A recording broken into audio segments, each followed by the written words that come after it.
Hey everyone, today I want to take a deep dive into the idea of multiples. What multiple should one pay for a business? What's a reasonable multiple? Here's an example of a multiple, etc. And I'm going to wrap this around a cautionary tale about a consulting client I had a conversation with just a couple weeks ago and how they were kind of falling into a trap because they were focusing on the multiple. I'm David C. Barnett, and you're tuned in to Small Business and Deal Making, the podcast, YouTube channel, and blog where I talk about buying, selling, financing, and managing small and medium-sized businesses while controlling risk. So if you're looking to take control of your future through buying a business one day, or if you already own a business and you're looking to grow or exit, you've come to the right place. I talk about interesting things, I talk to interesting people, and I answer your questions every week right here. So be sure to hit like and be sure to hit subscribe, and let's get to it. Are you thinking of growing your business or beginning a journey into entrepreneurship? Take a shortcut to success by buying an existing and profitable business the right way. Visit businessbuyeradvantage.com and learn more about my online training, group coaching, and consulting services designed to help you win. All right. So let me start off by telling you the story of the client that I had a meeting with a couple weeks ago. So this is a gentleman who has been very successful in a working career, has accumulated an investment portfolio in the stock market worth well over $1 million. And they were looking at acquiring a small business.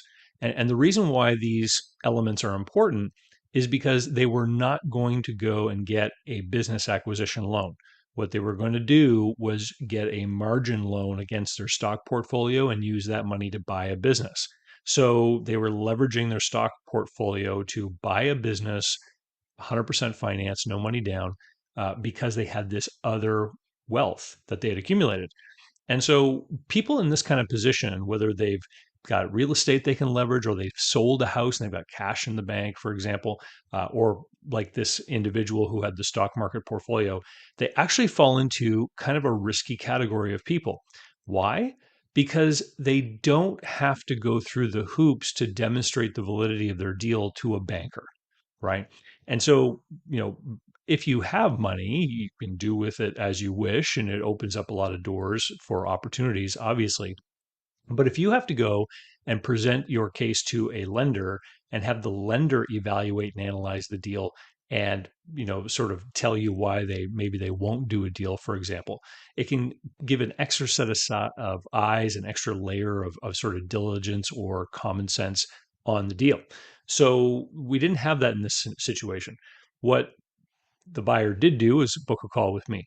So we looked at the deal, and there were a few problems with the deal that we discussed, but everything kept circulating around the multiple of cash flow, the multiple of SDE.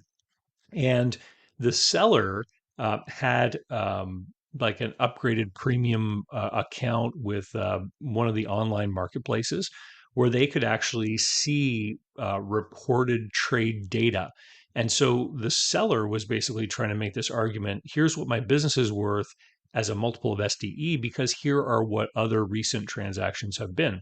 And so the buyer kept, asking me about multiple, multiple, multiple. They wanted to be able to get some kind of fuel for an argument or a discussion with the seller about what's a reasonable multiple. And it's not a pathway that I recommend anyone go down for negotiation.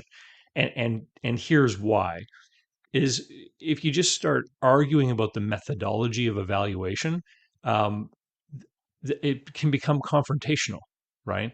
And buying or selling a business is a difficult endeavor. And what I've always found works is when you approach it from a collaborative point of view. And so, what I want to highlight for you guys here today is just this concept of the multiples. What is it that we are being told when we look at these multiples or these bits of data? And so, what I've done is I've gone into one of the private databases that I subscribe to, and I've pulled out some data here. And being careful and respectful of the terms of service, I'm not going to reveal the database. I am going to tell you that there's almost 400 records in this database for this particular category of small business. And so we're looking at a wide an industry with a lot of independent ownership. And there's a lot of transactions that have made their way into this database. So it's a statistically significant sample size of small businesses. Now, just to preface the whole thing, I went into the Business Reference Guide, which is put out by Business Brokerage Press, and Business Reference Guide is a book that is basically categorized by industry, where they have a lot of feedback and input from people within the industries or business brokers that have sold businesses in that industry. And they also have some other deal database information that's in there that's kind of categorized by different class. And they have rules of thumb. And the whole purpose behind Business Reference Guide is not to be an authoritative, um, sort of voice on this is what a business is worth. It's meant to be able to give someone a really quick look at an industry, understand what's important in that industry, and get some broad rules of thumb that would let you quickly know if something kind of made sense or not. Okay. So the reason I'm bringing up Business Reference Guide is because I looked up this industry that we're going to look at today in the Business Reference Guide, and it told me that businesses with revenue under $1 million in sales should typically be selling for about 2.11 times SDE. Okay. And that I want to let you know that that's a critical thing here today for our examination, because a lot of the time when people go out looking for data or information, etc., what they're presented with is an average of what these businesses sell for. And people, particularly novice people to the whole world of buying and selling businesses, I find, will often put way too much weighting on these multiples, right? So, from the private transaction database, I want to start off with uh, recent transactions. So I'm going to put up this on the screen here. And for those of you that are listening, I'm going to read some of these bits of data. So these are all transactions from 2022. And in the leftmost column, you can see the sales. So we've got sales here. We got businesses as small as 275,000 in revenue and as large as almost 1.3 million in revenue. And we have SDEs ranging from a low of $38,000 up to, I think the highest one I see there is 211 or 228,000 dollars. And we can then see, the price to SDE column. That is what they sold for as a factor or as a multiple of SDE. And so when I quickly scan down that column, I can see a low of 0.88 times SDE. So that's a business that sold for less than 1 times SDE. And then I can see a whole bunch sort of in the high ones, low twos. And then we see some exceptional ones. Like there's one that's 6.23 times SDE. That was a transaction in Florida. So here's a business that had almost 800,000 in revenue. And if you're looking at the screen, I'm looking at the fifth one down. So it's almost 800,000 in revenue with an SDE of 141,000. The asking price was $929,000, which is more than revenue, which is like exceptionally high asking price. But it sold for 879,000. So it actually sold for more than 1 times revenue. This is a brick and mortar service industry. The price to SDE was 6.23 times, which is like, a mid-market multiple, for a manufacturing business or something like that, right? So how did this transaction come to be? Why would somebody be willing to pay over 6 times SDE for this particular business? I have no idea. Like we can just guess. We don't know, but it falls into a couple of different categories. Number one, there could be some, incredibly, I don't know, lucrative strategic reason why an industry player might just have to have this one particular business. And so they're willing to pay a lot of money for it. We could have had an ill-informed buyer who just had no idea how to value this business and happened to have a lot of money in the bank, just like the buyer that I was talking about before. Someone who had the ability to do a deal even if the deal didn't make sense. Thirdly, and this is the one that people often forget, The broker who entered this data may have made mistakes or not known what they were doing.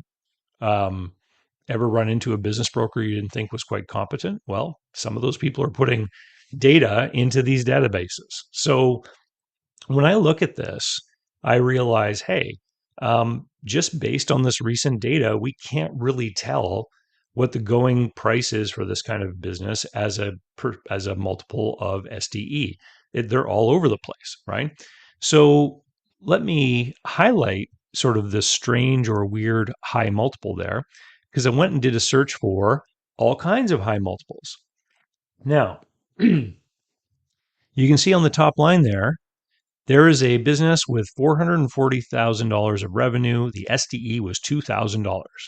So the owner in this business was working for free, right? And this business had an asking price of $187,000 and it sold for $139,000, which is 69.5 times SDE. So, why did that transaction happen? Well, I can give a bit of a better guess as to how we arrived at that price. It's probably the value of the equipment and leasehold fit ups in that particular business. That is the reason why a buyer was willing to pay that amount of money. But because the SDE was so low, we end up with this absolutely crazy looking multiple of SDE, 69.5. But this whole page is filled with these high multipliers, right?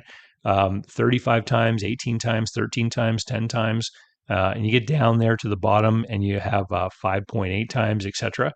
So there's all kinds of really high multipliers in the database that may, in fact, be skewing the data. On the flip side, we can also look at the other end. So what I've done here now is I've gone to all the lowest multiples of SDE. And if you look at the leftmost column, the revenue, we've got businesses as small as 205,000 in, or sorry, there's one there for 160,000 in revenue, and there's one as large as 1.5 million in revenue that are amongst these super low multiples of SDE. So if we look at that third row, 1.48 million in revenue, SDE of 292,000. The asking price was 190 and it sold for 140. That's half a multiple of SDE. Again, why on earth would this transaction have happened? I don't know. Maybe the business only had 8 months left in its lease. That like there's any number of reasons we could dream up, but the point is we don't know. And from the limited amount of data we are being presented here, we can't really fathom a reasonable understanding of what is happening here. So remember how I told you Business Reference Guide said that the average for this industry was 2.11? I thought to myself, how many of them sold for that average? Just how common is the average?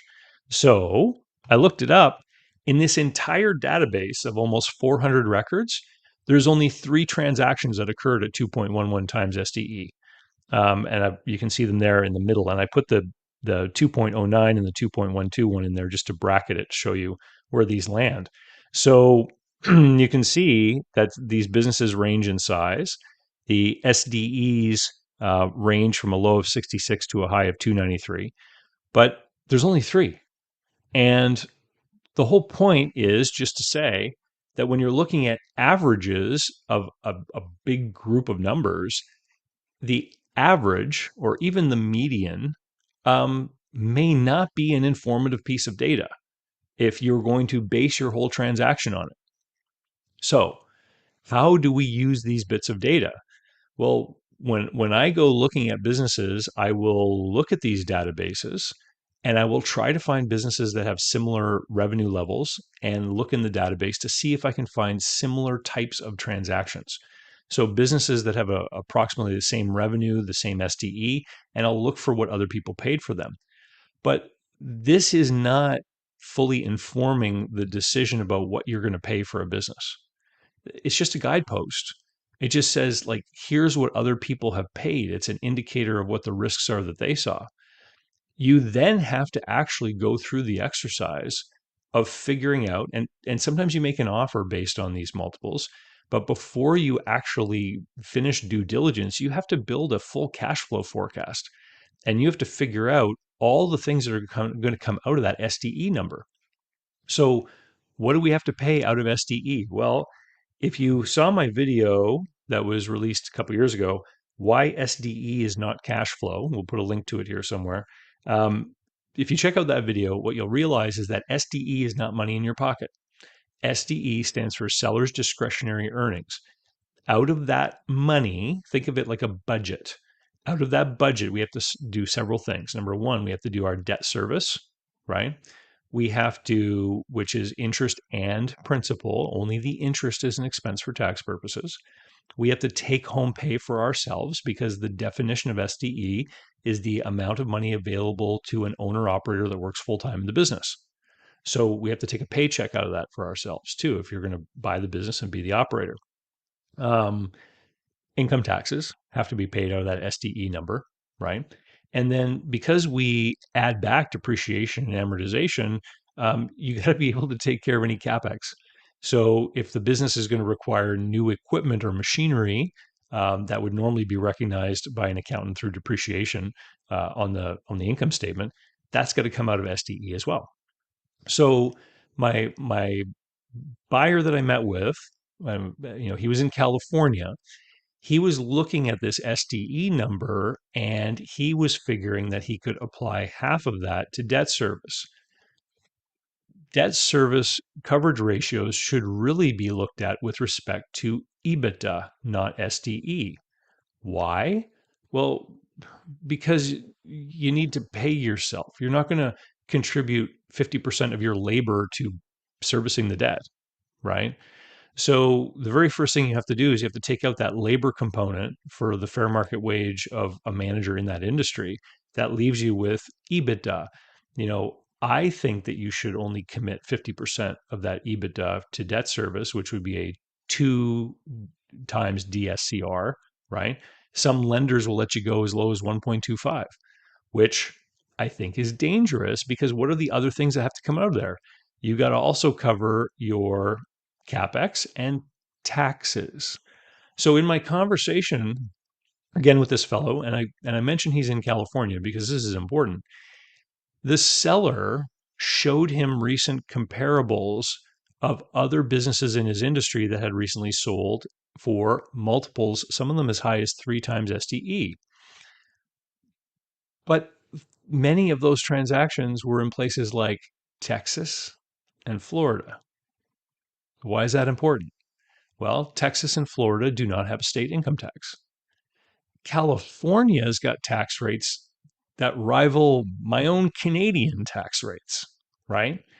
And so if you paid a Texas or Florida multiple in a place like California, and then you had the burden of the California income taxes, that's going to eat a much larger chunk of that SDE than what would happen in Texas, for example. And so this is why you actually have to do a cash flow analysis, a cash flow forecast. You have to say, if I buy this business, what are these different things that are going to come out of it? And is there enough money left over to make me feel comfortable about any kinds of ebbs and flows that might happen in this business? Revenue decreases that might cause profitability decreases, etc. Does it make sense for me to do this deal? And this is why, we talk about multiples all the time because it's easy. We talk about multiples all the time because it's a quick path to kind of figuring out what might work. And you should be informed about multiples that are being paid in your industry. But don't let other people's deals cloud your judgment here, right?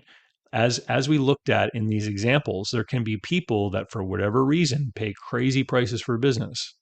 You don't need to do that. You need to make an offer that works for you. When you want to buy a business, you figure out, what I think it's worth, what is going to make sense for me, what risk level I'm comfortable with, what kind of extra cash I want left over after I've covered all these things. And once you figure that out, you make an offer based on that. Don't get into an argument about what multiple is fair. You just say to a seller, I've worked out what works for me. This is my offer.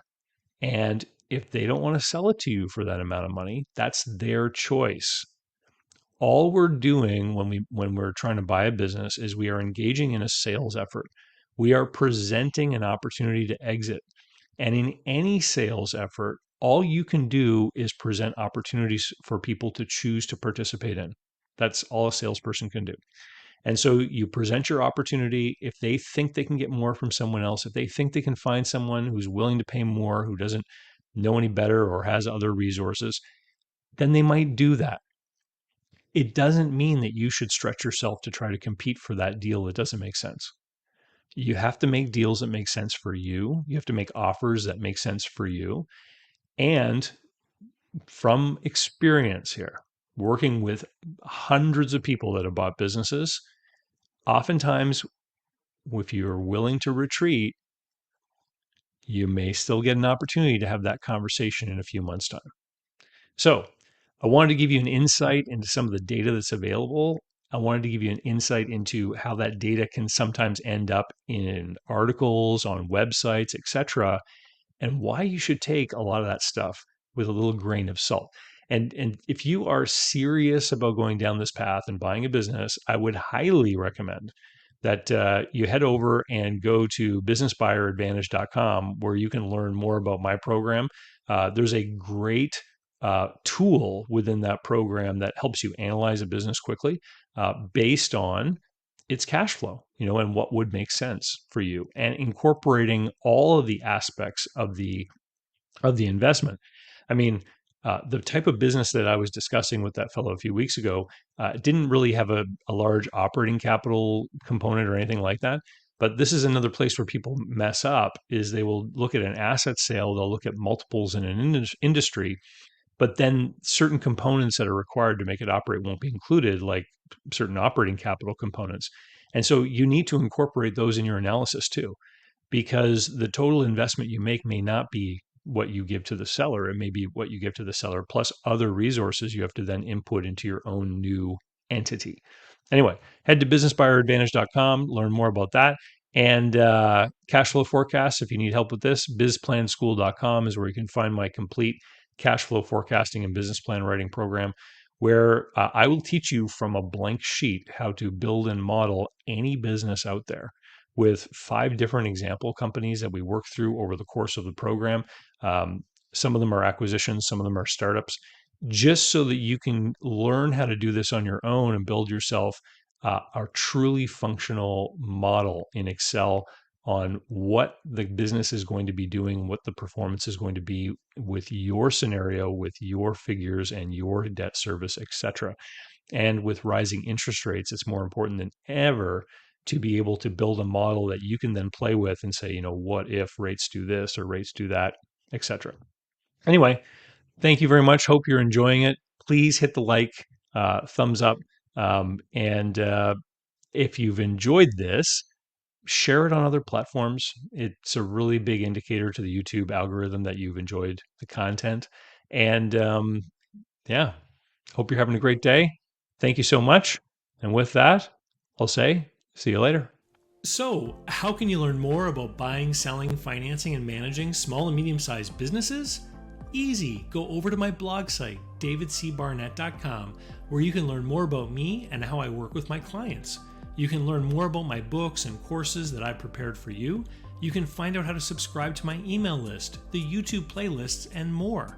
There's literally hundreds of hours of content there, all for free, and I'd love for you to be my guest. Special thanks go to Mark Willis at Lake Growth Financial, today's video sponsor. Mark helps people better manage their personal and business finances through the Bank on Yourself insurance strategy. This is something I've done personally, and I've seen others use it successfully for years. Go to newbankingsolution.com to find all the interviews I've done with Mark and learn more about the advantages of these programs. While there, sign up for a free consultation to learn what this solution might look like for you.